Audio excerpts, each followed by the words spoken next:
Après cette vidéo, vous saurez reconnaître d'un seul regard les techniques de fabrication des tapis faits à la main. 上盘打结它是可以做圆弧形，波斯打结是任何形态都可以，波斯打结不能做圈绒的。对，上毯工艺它是可以编织斜线的一个工艺。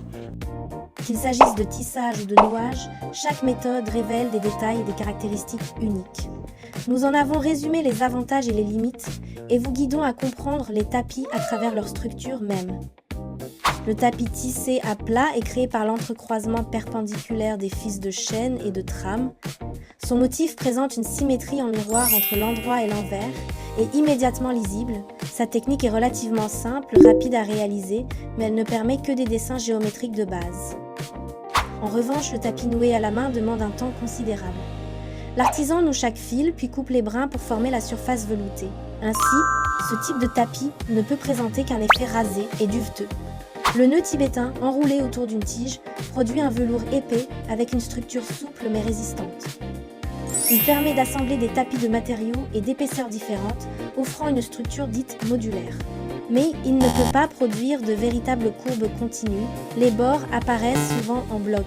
Si le nœud tibétain est comparable à un téléphone Nokia, la résolution est suffisante, mais le nœud persan, lui, serait un appareil photo Hasselblad, né pour la précision, dédié à la finesse extrême des motifs.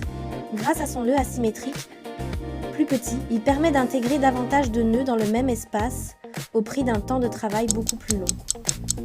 Au-delà du tissage, les tapis peuvent aussi être différenciés par leur finition de surface qui modèle les textures et les jeux de lumière. Les boucles hautes et basses évoquent les vagues d'un tissu en mouvement. Le mélange de boucles et de coupes droites crée un contraste d'ombre et de lumière. Les coupes hautes et boucles basses rappellent les reliefs d'une dune dans le désert. Quant au nœud tibétain, il utilise souvent des coupes à hauteur variée pour produire un effet de texture nuancée et vibrante. Dans le prochain épisode, nous dévoilerons les différents types de matières utilisées dans les tapis haut de gamme.